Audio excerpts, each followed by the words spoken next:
Hello guys, नमस्कार, जोहार और आप सत श्री अकाल।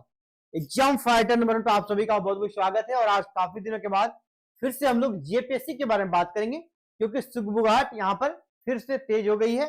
और बात करेंगे 14 और 15 जेपीएससी दोनों वैकेंसी एक साथ आने वाली है। ठीक है, काफी विलंब होने के कारण अब हमारा समय जो आ गया ना 15 जेपीएससी का आ गया है, इसीलिए 14 और 15 एक साथ आने वाला है। तो कितनी सीटें रहेगी, क्या एसडीएम पद जुड़ेगा, यानी प्रीमियम सर्विस जो था जो बिहार में है वो क्या झारखंड में भी ऐड होगा, इस पे बात करेंगे। और बिग ब्रेकिंग अपडेट है कि आपका पीटी का एग्जाम कब हो सकता है, इस संभावना पर हम लोग बात करेंगे। ठीक है, तो चलिए वीडियो में बने रहते हैं और हम लोग साथ ही साथ जेपीएससी का जो नया कैलेंडर है उसको भी देखते हुए हम लोग सभी निष्कर्ष पे पहुंचने का प्रयास करते हैं। तो चलिए, और सबसे पहले आप इस न्यूज को देखे ही होंगे। ये न्यूज एक प्रकार से कई कह सकते हैं ये आप सभी के लिए आगे का रास्ता क्लियर करता है।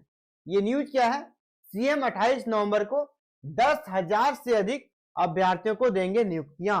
इसमें से जो बड़ी बात निकल कर आती है जेपीएससी से जुड़ा हुआ, वहां आप देख लीजिए, यहाँ पे आपका नियुक्ति पत्र का जो विवरण है, आपको पता है कि जेपीएससी में 342 पोस्ट इस बार था और 342 पोस्ट जो कि आप सभी पता है कि रिजल्ट आ गया है, नियुक्ति पत्र इन्हें नहीं दिया गया है।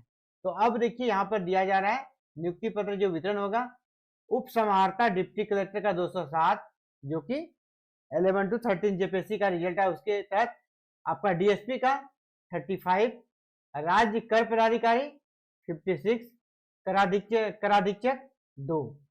ठीक है, झारखंड शिक्षा सेवा श्रेणी 10। ये इंपॉर्टेंट पोस्ट है। ठीक है, इंपॉर्टेंट पोस्ट है जिसकी नियुक्ति जो होनी है वो जेपीएससी के माध्यम से, जो रिजल्ट आया है उसके माध्यम से होनी है। यानी अब जो डिप्टी कलेक्टर के लिए सिलेक्ट हुए थे, अब उनको यहाँ पर ज्वाइनिंग मिलेगा इतने दिनों के बाद, इतने दिनों के बाद मिलेगा। और अब एक प्रकार से कह सकते हैं अब ये जो पुरानी वैकेंसी थी वो पूरी तरह क्लियर हो गई, अब इसमें कोई भी दिक्कत नहीं है। आप यहां देख पाएंगे कि झारखंड लोक सेवा आयोग की सिविल सेवा परीक्षा में 342 पदाधिकारियों को भी नियुक्ति पत्र दिया जाएगा। तो 342 अभ्यर्थी जो काफी दिनों से वेट कर रहे थे, 342 जिसको कैसे पदाधिकारी बने हुए थे, लेकिन वो फिलहाल अभी नियुक्ति पत्र का वेट, उनको भी नियुक्ति पत्र मिल जाएगा। तो इससे अब छिपा हुआ हमारा 14 जेपीएससी, क्योंकि ये पूरी तरह क्लियर हो गया, जो भी यहाँ पर शक था, डाउट्स था, वो सब क्लियर हो गया। अब ज्वाइनिंग लेटर इनको दे दिया जाएगा 28 को।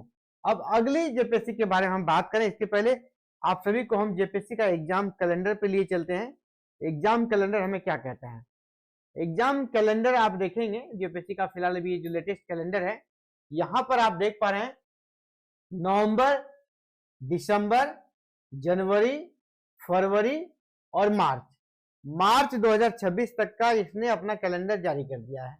मार्च 26 तक का यहाँ पर कैलेंडर इसका जारी है, या और इस बीच में इसने कहीं भी ये स्पेस नहीं छोड़ा है खाली कि कोई भी एग्जाम लिया जाए। यानी मार्च के पहले आपका पीटी नहीं होगा। और मैं बार बार कह रहा हूँ जेपीएससी का भी ट्रेंड चल रहा है कि मई जून में जिस प्रकार यूपीएससी का पीटी हो रहा है, उसी के आसपास इनका भी पीटी कराने का ट्रेंड रहा है कुछ दिनों से। तो आप उम्मीद कीजिए कि आपका जो पीटी का एग्जाम होगा वो मई या फिर जून, मार्च के पहले होगा ही नहीं, अप्रैल में भी नहीं होगा, मई या जून में होगा। इसका नोटिफिकेशन पूरा चांसेस है कि इस महीने का तो खत्म हो गया, दिसंबर या हार्डली जनवरी इसका जो नोटिफिकेशन आएगा। मैं आपको बता दूं कि 14 और 15 का एक साथ आने वाला है। तो दिसंबर 15 के बाद 15 दिसंबर, ठीक है, 15 दिसंबर से लेकर ये 15 जनवरी 2026 तक, 15 जनवरी 2026 के बीच में ये नोटिफिकेशन आपका आ जाएगा। दिसंबर और जनवरी के बीच में, ये 15 दिसंबर से 15 जनवरी, ये जो बीच का समय है ना एक महीने का, इसी बीच में आपका नोटिफिकेशन आ जाएगा, एक महीने का फॉर्म भरा जाएगा, इसके बाद मई और जून में एग्जाम हो जाएगा। तो फिलहाल यही शेड्यूल है। अगर आपको आगे किस प्रकार तैयारी करें, कोई मदद चाहिए तो इसके लिए एग्जाम फाइटर नंबर पे क्लासेस चल रही है, हमने पहले ही स्टार्ट कर दिया था और बीच में पीटी का ब्रेक था, लेकिन उसको फिर से क्लासेस को हम लोग रिस्टार्ट करने वाला है। बहुत ज्यादा क्लासेस हुआ नहीं है, तो अगर आप क्लासेस ज्वाइन करना चाहते हैं हमारे साथ भी मिलकर क्लासेस ज्वाइन कर सकते हैं। और जेपीएससी पीटी की क्लासेस चल रही है, आप उस क्लास को ज्वाइन कर सकते हैं। अगर आपको परेशानी हो तो मैं आपके लिए आपको दिखा दूं कौन सी क्लास आपको ज्वाइन करनी है। तो यहाँ पर क्लासेस जेपीएससी पीटी के लिए चल रही है, और अगर आप चाहें तो आगे यहाँ मेंस के लिए भी जुड़ सकते हैं हमारे साथ। अभी फिलहाल सबसे ज्यादा जो कठिन होता है ना, मेरे पॉइंट ऑफ व्यू से पीटी ही स्टार्टिंग में माना जाएगा, क्योंकि अगर आपका पीटी ही नहीं हुआ तो मेन का तैयारी बेकार हो जाएगा। इसीलिए अभी आपको सबसे पहले इस बैच में आप इंटर ले सकते हैं। यहाँ पे हम लोग 14 जेपीएससी पीटी का क्लास चला रहे हैं। 1 मिनट, ये आपका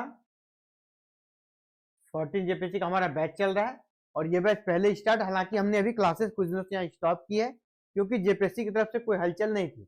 अब हलचल स्टार्ट हुई है तो फिर से इस क्लास को हम लोग रिस्टार्ट कर रिन्यू करेंगे। तो जो बच्चे अभी तक एडमिशन नहीं ले पाए आप इस बैच में एडमिशन ले सकते हैं। और इसके लिए क्या करना साथियों, इसी वीडियो के डिस्क्रिप्शन बॉक्स में हमारा ऐप का लिंक है, जो ऐप का नाम है एग्जाम फाइटर नंबर 1, इसका लिंक है, इसको क्लिक कीजिएगा। तो क्लिक करने के बाद ऐप डाउनलोड हो जाएगा। स्टोर सेक्शन पे जाना है, नीचे स्टोर रहेगा आपके मोबाइल का, स्टोर सेक्शन पे जाना है, वहां सभी कोर्सेस आपको दिखने लगेंगे।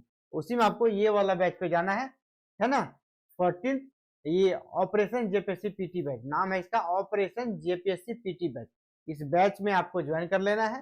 पीटी श्योर है कि आपका हो जाएगा, अगर क्लासेस में दिए गए टास्क के अनुसार अगर आप काम करते हैं आपका पीटी श्योर शॉट हो जाएगा। ठीक है, कोई दिक्कत नहीं है।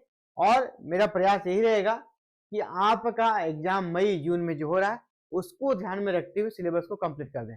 और जो बच्चे पहले से भी जुड़े हैं उनको कहना चाहेंगे आप सबके लिए फिर से, जो अभी कुछ दिनों से क्लासेस सस्पेंड था क्योंकि जेपीएससी बिल्कुल साइलेंट हो गया था, आपको पढ़ने में भी रुचि नहीं आ रहा था, हमको पढ़ाने में भी नहीं लग रहा था। अब जब से जेपीएससी फिर से रिस्टार्ट हुआ है तो हम लोग फिर से अपना क्लास को स्टार्ट कर देंगे। और एक आप सभी के लिए कि अभी फिलहाल जेपीएससी में विलंब क्यों हो रहा है ये भी जानना जरूरी है, तो इस विलंब के कारण को जानने का प्रयास करेंगे हम लोग। विलंब आखिर आपका हो क्यों रहा है, तो देखिए विलंब जो हो रहा है ना उसके पीछे जो रीजन है वो यहाँ पर आपसे बात करते हैं और बताने का प्रयास करेंगे कि विलंब हो क्यों रहा है। तो विलंब होने के पीछे जो रीजन है ना, यहाँ पर इसको समझिए विलंब क्यों हो रहा है। विलंब यहाँ पर इसलिए हो रहा है ना कि जेपीएससी की तरफ इसकी तैयारी हो रही है, लेकिन कार्मिक विभाग से जो रिक्तियां आनी थी, ठीक है, कार्मिक विभाग से जो रिक्तियां आई थी वह सभी विभागों से अब तक नहीं आई है। जेपीएससी का जो अभी जवाब आया है हाल ही में उनके सचिव से मुलाकात के बाद, उनका कहना है कि कार्मिक विभाग से जो रिक्वेस्ट, जो उनका पिटिशन आता है, जो एप्लीकेशन आता है, अधियाचन आता है, वो सभी डिपार्टमेंट से नहीं आया है। कुछ 2-3 डिपार्टमेंट का अभी भी बाकी है, उसका हम लोग वेट कर रहे हैं। जैसे ही आ जाता है विज्ञापन जारी कर देंगे। ये जेपीएससी का फिलहाल स्टेटमेंट है। लेकिन दूसरी तरफ ये भी है कि जब उनको लेना है, ठीक है, एग्जाम जेपीएससी को, तो कार्मिक विभाग इतना लेट क्यों कर रहा है। एक इसके लिए अगर फिर से रिमाइंडर जेपीएससी भेजे तो काम जल्दी हो, इसके लिए भी कहा गया है। तो जो मुख्य सचिव की अध्यक्षता में बैठक के साथ संबंधित विभागों को इसे लेकर निर्देश भी दिया गया है। हालांकि निर्देश दिया गया है, लेकिन आप जानते हैं कि जेपीएससी का काम करने का तरीका और झारखंड के कार्मिक विभाग का काम करने का तरीका लेट लतीफ है, इसीलिए विलंब हो रहा। नहीं तो ये वैकेंसी अभी तक आ जाती है, और अब आने के चांसेस इसलिए बढ़ गए हैं क्योंकि यहाँ पर अभी फिलहाल पुरानी वैकेंसी पूरी तरह क्लियर हो गई, वहां पे नियुक्ति पत्र भी दिया जा चुका है। इसीलिए अब चांसेस और ज्यादा बढ़ गए कि इसके विज्ञापन जल्द से जल्द जारी हो सकता है रिमाइंडर कार्मिक विभाग के पास जाए और जल्दी से वो जिस भी डिपार्टमेंट का अध्याचन नहीं मिला है वो वहां चला जाए जेपीएससी के पास। हाँ, पदों की संख्या के बारे में भी बात करना था। तो यहाँ पे देखिए फिर से जिस प्रकार निकल कर आ रहा है कि ये 330 से 350 के बीच कुल सीटों की संख्या रह सकती है। ठीक है, 330, 330 to 350 के बीच यहाँ पर पदों की संख्या रह सकती है। बीच में था कि नहीं 200-250 रहेगा, लेकिन नहीं 14 और 15 जेपीएससी दोनों को ऐड कर दिया जाएगा। तो 330 से 350 पोस्ट आपका यहाँ पर रहने वाला है, तो अच्छा पोस्ट माना जाएगा। आप सभी अभी जुड़े तैयारी के लिए, और तैयारी में कोई भी दिक्कत हो मैंने आपको बता दिया। इस वीडियो के डिस्क्रिप्शन बॉक्स में हमारे एप्लीकेशन का लिंक है, उसको डाउनलोड कीजिए। हमारे व्हाट्सएप ग्रुप का लिंक है, वहां से हमसे जुड़िए, वहां भी अपने सवालों को रख सकते हैं। और बिल्कुल जेपीएससी की तैयारी इसी प्रकार से करना चाहिए, ये नहीं कि एग्जाम डेट आ गया तब तैयारी करेंगे। आपको अभी से तैयार रहना है, ताकि विद इन टाइम आप पीटी को आराम से कंप्लीट कर सके, रिवाइज के साथ कंप्लीट कर सके, और पीटी 1 अटेम्प्ट में आपका कंप्लीट हो जाना चाहिए। और पीटी का एग्जाम दे के तुरंत हमें मेंस की तैयारी में लग जाना चाहिए। ये नहीं कि फिर हम 2 महीना रिजल्ट का वेट करें, तभी आप कम बैक कर सकते हैं। आप सोचेंगे पीटी निकलेगा कि नहीं, फिर हम मेंस का करेंगे, उसके बाद तो फिर नहीं कर पाइएगा। पीटी का एग्जाम दे के आइए, 2 दिन रेस्ट लीजिए, तीसरा दिन से मेंस का क्लास स्टार्ट कर दीजिए। हमारे साथ भी आप कर सकते हैं, उसके लिए भी क्लासेस स्टार्ट करेंगे आफ्टर जेपीएससी पीटी एग्जाम। ठीक है, तो चलिए फिलहाल इस वीडियो में इतना साथियों। Thank you very very much for watching this video and connecting with exam fire turn. Have a nice day to all. जय हिंद, जय भारत, जय झारखंड।